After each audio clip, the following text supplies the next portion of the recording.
Kang Rasul itu jauh, lama, dan besar. Pamungkas, nah ternyata Rasul itu adalah pendidik yang luar biasa. Pendidik yang luar biasa, bagaimana ada kurang lebih sekitar belasan metode pendidikan Rasulullah SAW. Nah, salah satu di antaranya adalah teaching by examples, mengajarkan dengan suri toladan.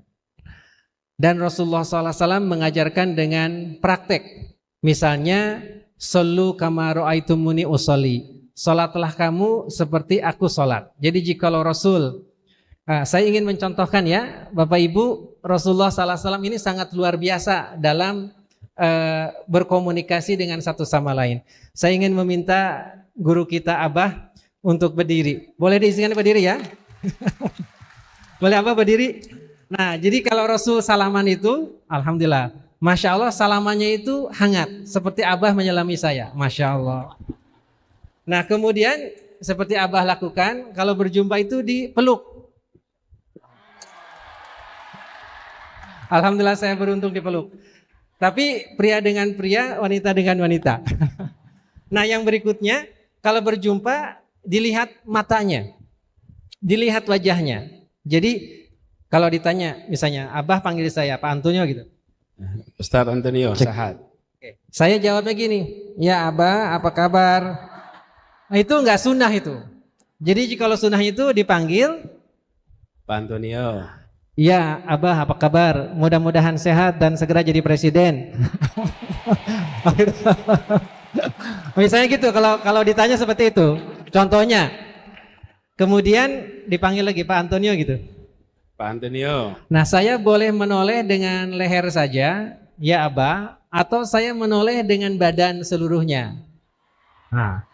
Nah, Rasulullah SAW itu kalau dipanggil menoleh dengan seluruh badan. Nah, demikian juga jika menunjuk boleh seperti ini, boleh juga dengan seluruh telapak tangan. Ternyata Rasulullah SAW mengajarkan kita practical application. Silahkan Abah, duduk kembali. Terima kasih. Nah, jadi Rasulullah SAW mengajarkan kepada kita tentang bagaimana berkomunikasi dengan baik dan berkomunikasi dengan senyum dan berkomunikasi dengan contoh yang sangat luar biasa. Bapak Ibu, masih banyak yang harus dibahas, tetapi itulah mungkin bagaimana strategi kita menyambut Ramadan dan bagaimana kita meniru Rasulullah SAW dengan apa yang kita mampu. Ini sebagai titik terakhir. Ada yang mengatakan, Pak Antonio, saya kan manusia biasa, saya ibu rumah tangga, saya mahasiswa. Itu kan Rasulullah SAW jauh di sana. Nah, jawabannya ada 4 yang tidak bisa kita contoh. 1, wahyu kita tidak bisa contoh. 2, mujizat tidak bisa kita contoh. Yang ketiga, hukum-hukum tertentu bagi Rasul boleh, bagi kita nggak boleh, itu ada. Dan yang terakhir ada kewajiban bagi Rasul seperti sholat tahajud itu wajib, kita nggak wajib. Itu nggak bisa dicontoh. Hanya 4. Ada berapa? Di luar itu bisa dicontoh. Rasul datang on time, bisa dicontoh tidak? Rasul bayar hutang sebelum ditagih, bisa dicontoh tidak? Rasul tersenyum, bisa dicontoh tidak? Rasul sayang kepada yatim piatu, bisa dicontoh tidak? Nah itu, jadi jangan pernah mengatakan Rasul tidak bisa dicontoh. Jadi hanya 4 yang tidak bisa, wahyu, mujizat, hukum tertentu yang bagi Rasul, dan kewajiban tertentu. Di luar itu bisa dicontoh, termasuk mencontoh datangnya bulan suci Ramadan, dan mencontoh bagaimana kita living the Quran in our daily life, yaitu sunnah Rasulullah SAW. Sudah ada bukunya, mudah-mudahan nanti ada yang dapat rezeki dapat buku ini. Assalamualaikum warahmatullahi wabarakatuh. Waalaikumsalam warahmatullahi wabarakatuh. Jadi Bu ya, buku sebanyak ini tuh baru kesimpulan ya Prof ya. Kesimpulan ya, jadi kesimpulannya aja 4.000 halaman gitu ya. Ini kalau Bapak bawa di sini yang 10 halaman ada nggak Prof? Nggak ada ya. Jadi insya Allah ibu bapak semuanya kalau ingin Ramadannya semakin bisa melewati Ramadan dengan baik, nah berarti 10 hari terakhir habiskan 8 jilid buku ini ya. Insya Allah Ramadannya makin bermanfaat. Oke, baik ibu-ibu sudah siap mendengarkan Abah? Oke, yang baru ketemu Abah langsung hari ini di tempat ini angkat tangan kanannya. Oh, langsung ya, Masya Allah. Baik, tadi sudah disinggung ya sama Pak Prof, tadi sudah saya catat ya. Salah satunya adalah tidak bisa menahan diri ya, termasuk ketika korupsi, memperoleh jabatan dengan cara yang halal gitu ya. Oke, baik, langsung saja Abah, ini sudah tidak sabar. Masya Allah. Ini bingung saya Bu ya. Sepertinya Pak Prof lagi Pak Prof. Masya Allah. Baik ya. Ini disuruh Abah ya. Nah, jadi sebelum Abah ya kita dengarkan guru kita, Bapak Ibu semuanya, ini favoritnya ibu-ibu juga nih Bah ya. Jamaahnya banyak ibu-ibu juga ya. Ustadz Fatih Karim, pada Ustadz Fatih Karim kami persilahkan. Tafadhol Ustadz. Bismillahirrahmanirrahim. Assalamualaikum warahmatullahi wabarakatuh. Alhamdulillahirabbil alamin. Wassalatu wassalamu ala asrafil anbiya'i wal mursalin wa ala alihi wa sahbihi wa sallim. Asyhadu an la ilaha illallah wa asyhadu anna Muhammadan abduhu wa rasuluhu la nabiyya ba'dah. Allahumma salli wa sallim wa barik ala sayyidina Muhammad wa ala ali Muhammad. Yang kita cintai, yang kita hormati, dua guru tokoh bangsa ini yang jadi teladan kita insya Allah dalam urusan keluarga dan kepemimpinan.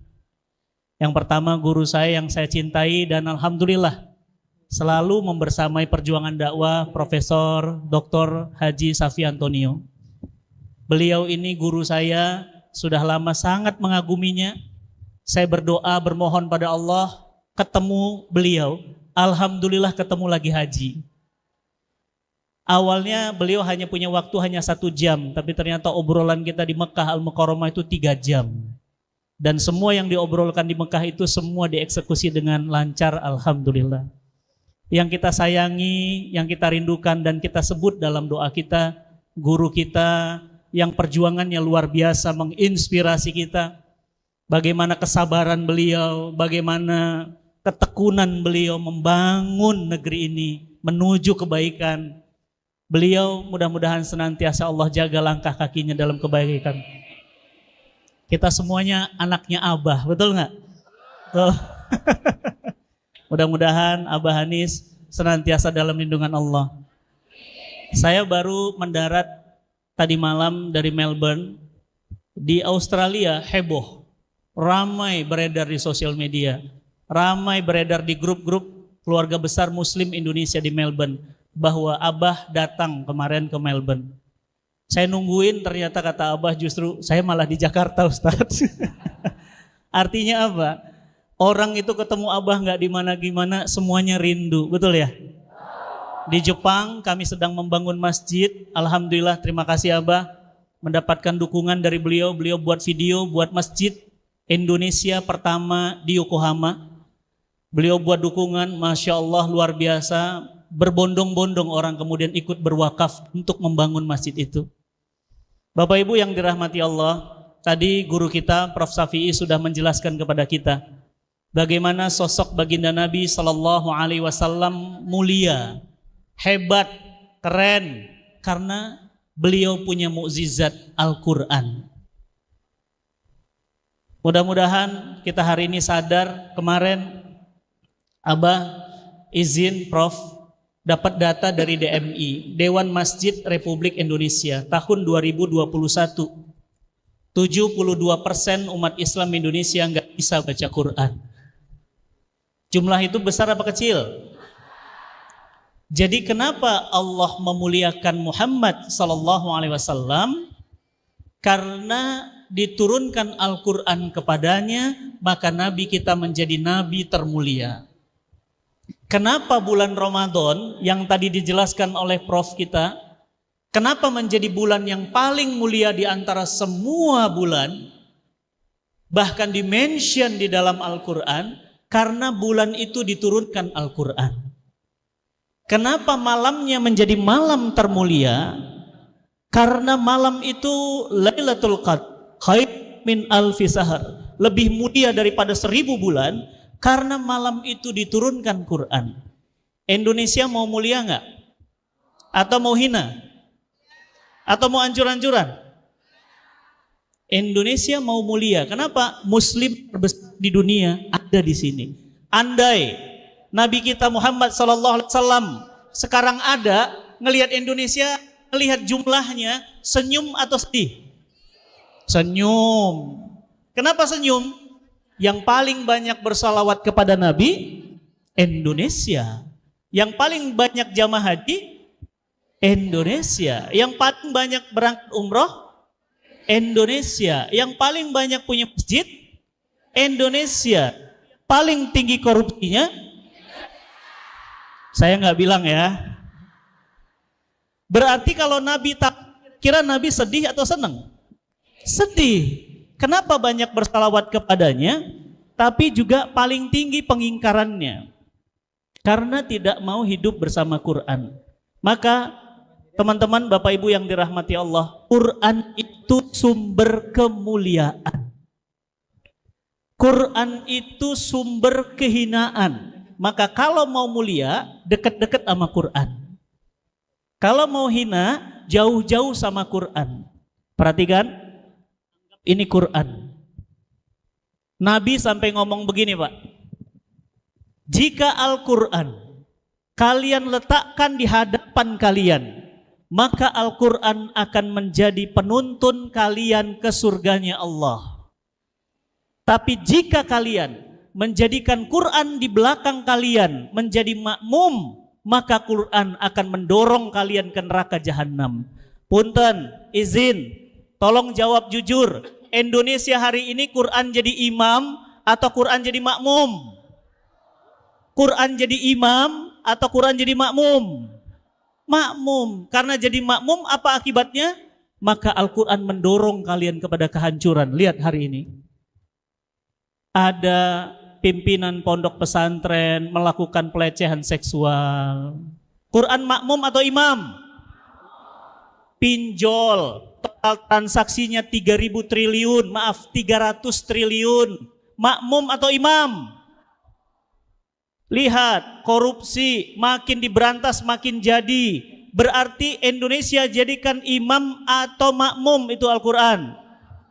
Berarti kita mau Quran jadi imam atau makmum. Dan sebentar lagi Ramadan datang kepada kita. Ramadan bulannya Quran. Dekat-dekat Bu sama Quran, insya Allah. Izin Abah, Prof, saya lagi bangun pesantren penghafal Quran di Bandung. Tahfiz tunanetra, nggak punya mata.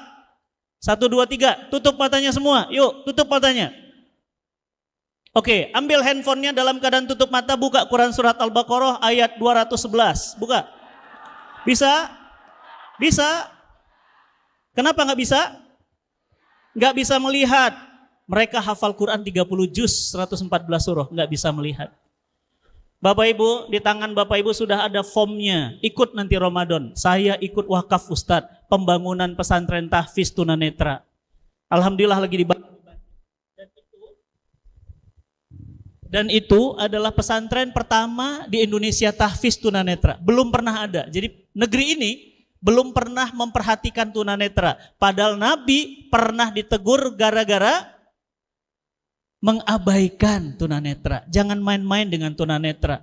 Maka Allah abadikan di Quran surat Abasa. Bagaimana kemudian kita itu perhatian sama tunanetra.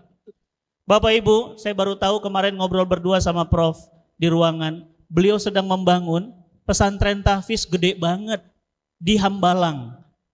Di gambar kemarin, tunjukin gambarnya, saya bilang, Prof, ini gede banget, 2 hektar lebih. Sentul gitu loh. Ini di mana ini? Sentul. Sentul itu gerbangnya keluar langsung Jakarta. Ini kawasan muahal. Tapi beliau lebih memilih apa? Pusat kaderisasi tahfiz Quran di belakang Hambalang. 2 hektar lebih. Mau ikut berwakaf? Mau ikut berwakaf? Bismillah, jangan tunda. Saya ngajak Bapak Ibu semuanya, ini ada formnya. Insya Allah nanti Abah juga akan ngisi formnya. Tuh, Abah akan ikut ngisi formnya. Nanti ini insya Allah tinggal dimasukin. Ini di dalamnya ada form, langsung dimasukin. Jangan tunda. Kenapa? Apa yang bisa menyelamatkan bangsa ini? Al-Quran. Apa yang bisa menyelamatkan dunia? Al-Quran. Maka Bapak Ibu yang dirahmati Allah, Ramadan sebentar lagi. Yuk prepare. Prepare dengan apa? Al-Quran. Bismillah, itu pesan saya. Menghadapi Ramadan tinggal 12 hari lagi. Jangan main-main. Karena sebentar lagi mau masuk Ramadan. Jangan-jangan ini Ramadan terakhir. Izin Prof, Abah, tadi malam kami meninggal wafat sahabat, ayah sahabat kami. Kemarin santri kami satu orang yang di Bintaro, Abah, wafat juga. Kemarin lagi wafat lagi, ya, ada seorang sahabat kami, tim kantor kami juga. Jadi hari ini kami kehilangan 3 orang tim menjelang Ramadan. Pertanyaannya, apakah Ramadan tahun ini kita masih ada? Jika ya, nanti dikasih kesempatan, gaspol.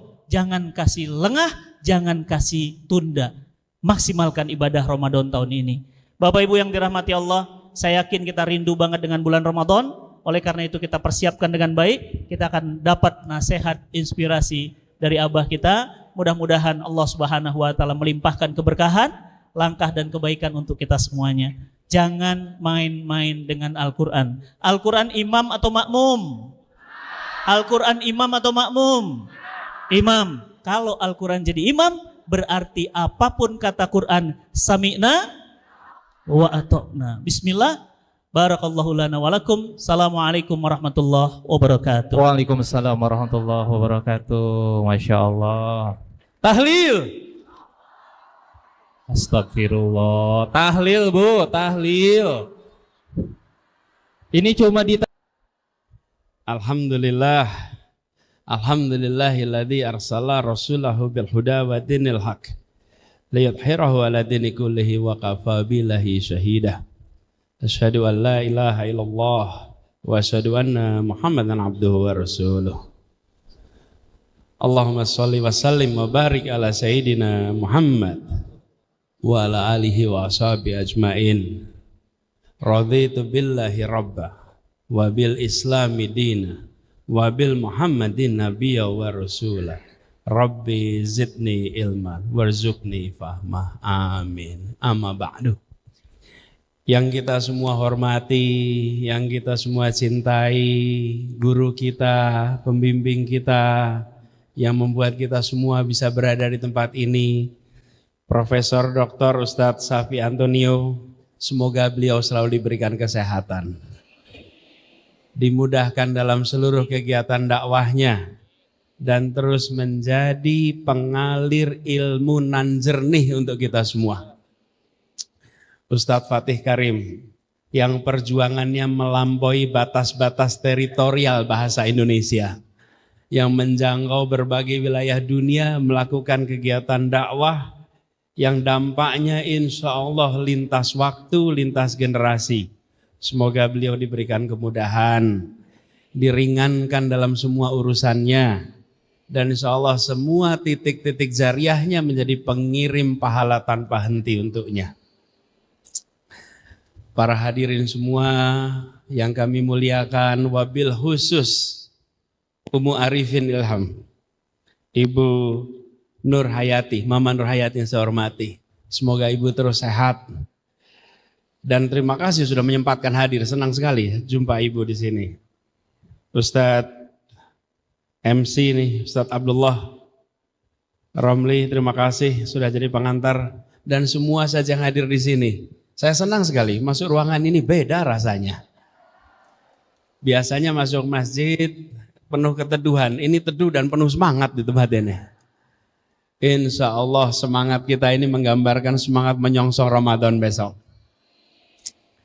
Jadi beberapa waktu lalu saya dikontak Ustadz Syafi'i, ada acara tabligh akbar. Kalau panggilan dari beliau itu bukan undangan, itu semi perintah itu. Wah, ini saya harus datang. Saya sudah kangen betul, sudah lama belum kembali ke Tazkiyah ini, dan alhamdulillah kembali menyaksikan tempat ini makin menjadi pusat kemajuan Islam.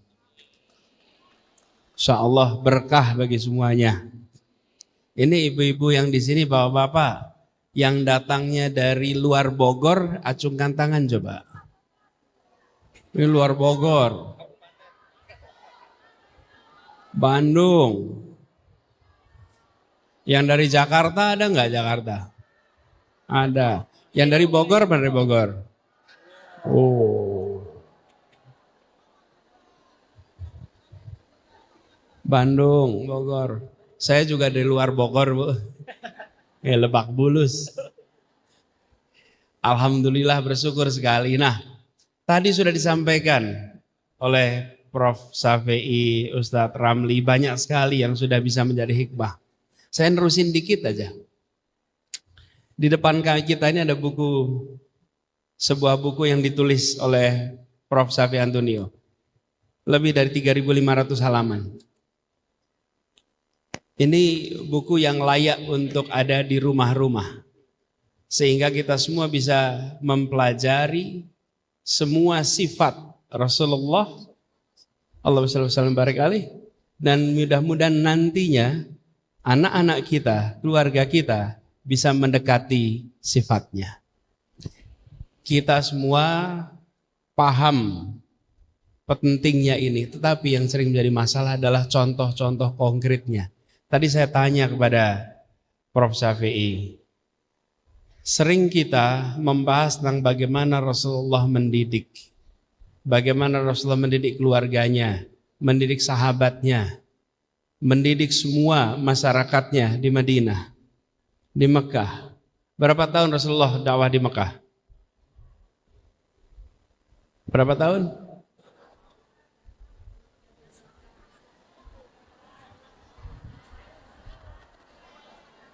Berapa?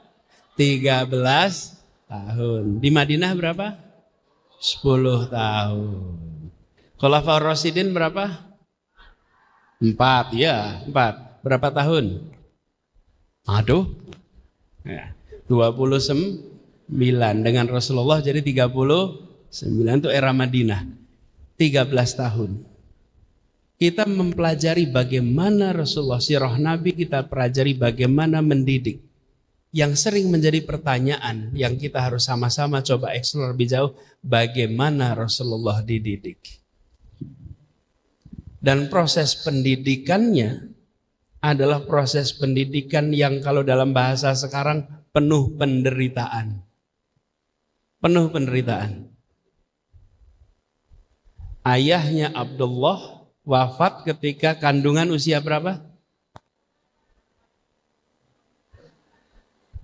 Dalam kandungan dah. Ketika Rasul masih dalam kandungan. Ibunya siapa namanya? Aminah wafat ketika Rasul usia. Oke. Ibu bapak, saya ingin ajak ilustrasi sedikit. Bayangkan ibu mengajak anak usia 6 tahun pergi ziarah ke makam suami, oke, yang sudah wafat. Di sana anak menemani ibu, lalu ibunya wafat. Kira-kira kekosongan hati seperti apa yang dirasakan anak itu? Usia 6 tahun. Ibu wafat saat ziarah ayahnya. Ibu lihat anak umur 6 tahun Rasulullah, lalu dibawa pulang ke Mekah. Dititipkan ke pamannya. Tadi diceritakan. Siapa nama pamannya? Abdul Muthalib. 2 tahun kemudian pamannya meninggal. Kehilangan lagi yang ekstrim. Ibu sekalian, kalau kita lihat dari sisi, ini kita mengambil hikmahnya untuk sekarang. Kita bukan mau mendidik anak kita untuk mengalami kehilangan orang tuanya. Bukan. Tapi pelajaran penting. Seringkali sebagai orang tua tidak memberikan kesempatan anak untuk dalam tanda kutip menderita. Dimudahkan semuanya. Tidak ada berat-beratnya.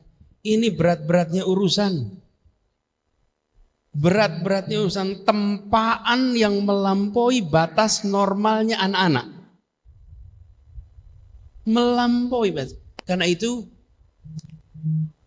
tulisan-tulisan tentang peristiwa masa kecil baginda Nabi besar Muhammad SAW itu adalah tulisan-tulisan yang penting menjadi hikmah bagaimana mendidik anak. Tapi beliau cara pendidikannya bukan orang tua mendidik yang teknik-tekniknya, tapi peristiwanya diambil sebagai hikmah.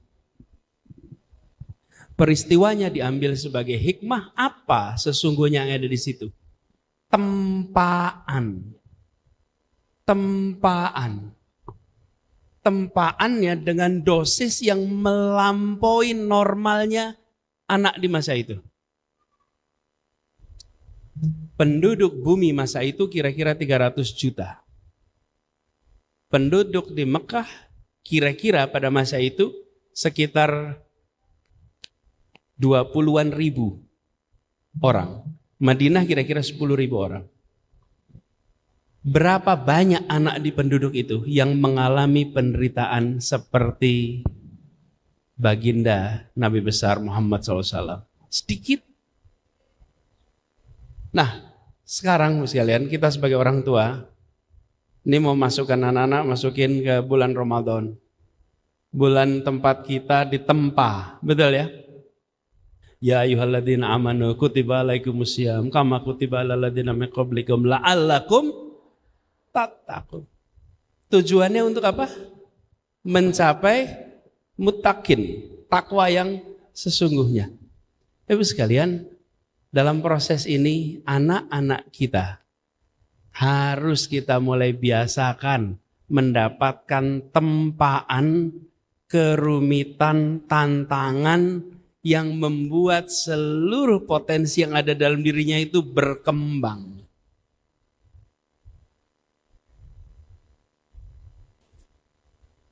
Jadi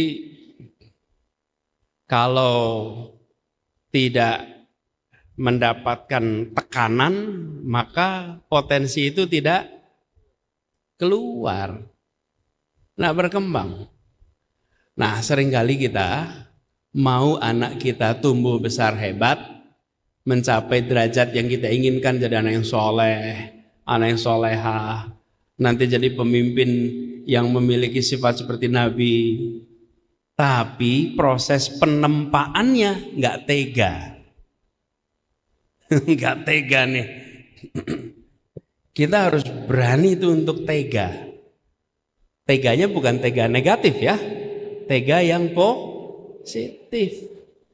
Dulu ibu mama udah susah hidupnya. Udahlah anak-anak jangan susah lagi. Dulu ayah susah, sekarang anak-anak jangan susah lagi. Ya nggak jadi kayak ayahnya, nggak jadi kayak ibunya.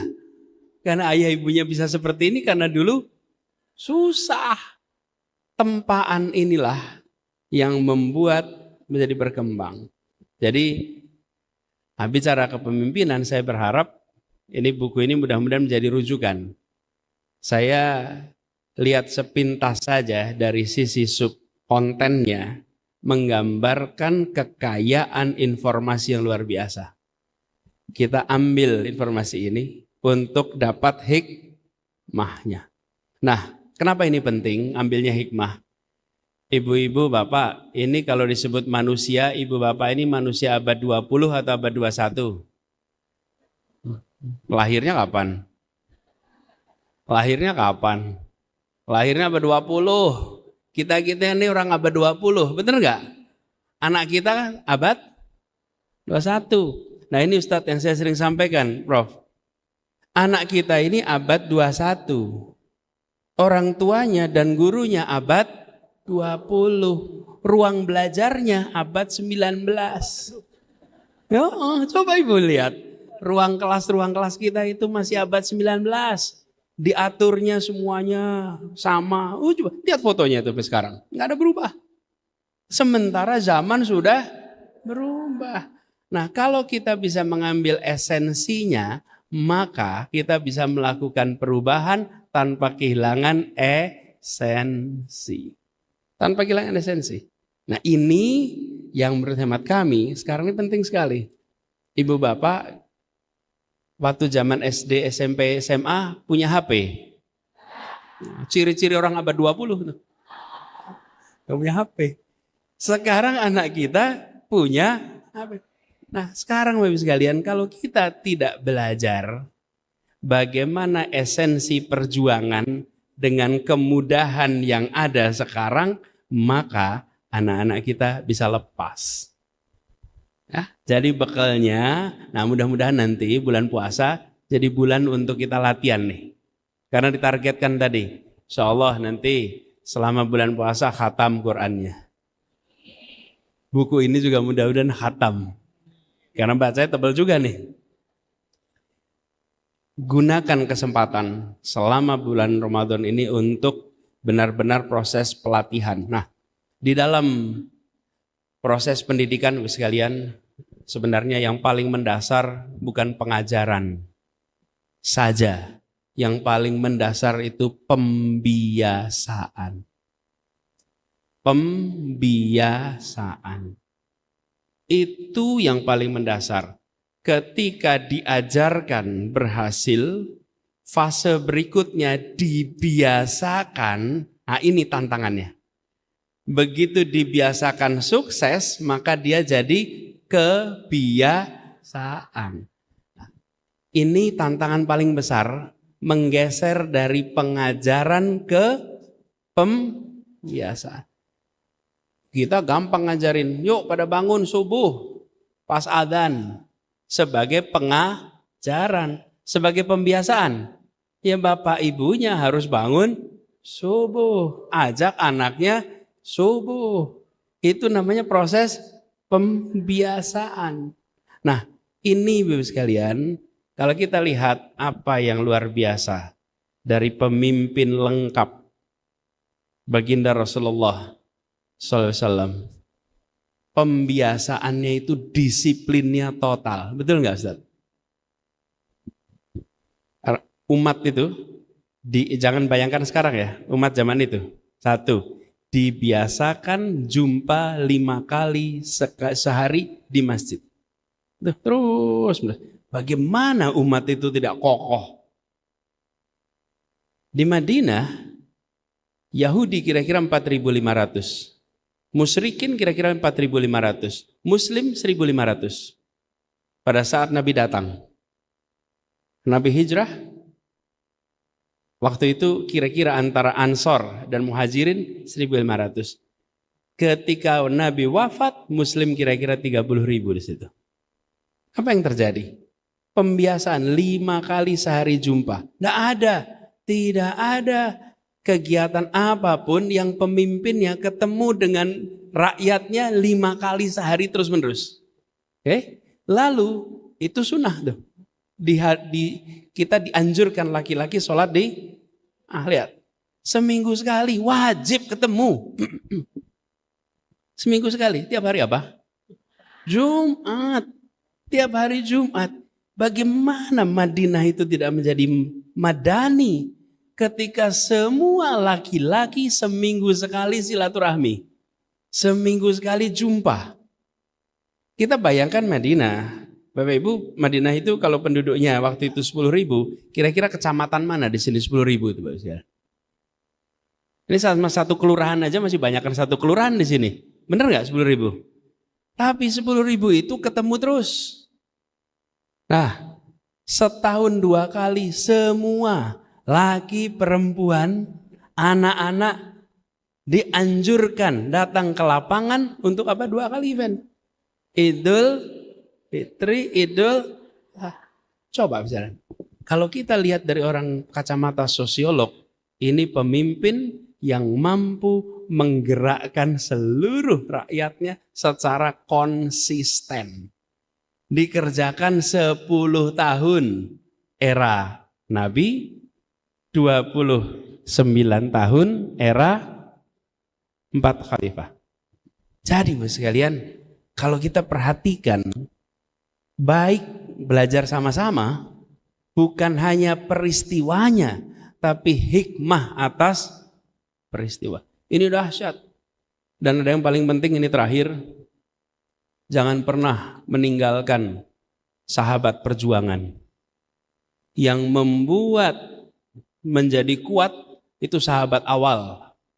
As-sabiqunal awalun. Ini nih sahabat awal ini. Nah, perjuangan itu namanya sahabat awal itu bertahan terus. Bersama-sama. Tanpa ada sahabat awal itu, belum tentu Rasulullah bisa seperti sekarang. Arqam yang rumahnya dipakai, Khadijah yang selalu nemenin, semua itu adalah betul-betul pejuang-pejuang awal dahsyat. Nah, Bapak sekalian, sekarang kita sedang mau berjuang. Kita ingin Indonesia lebih baik juga. Makanya para sahabat perjuangan, kita tetap berada di barisan yang sama. Kita jagain ini. Nah, berubah.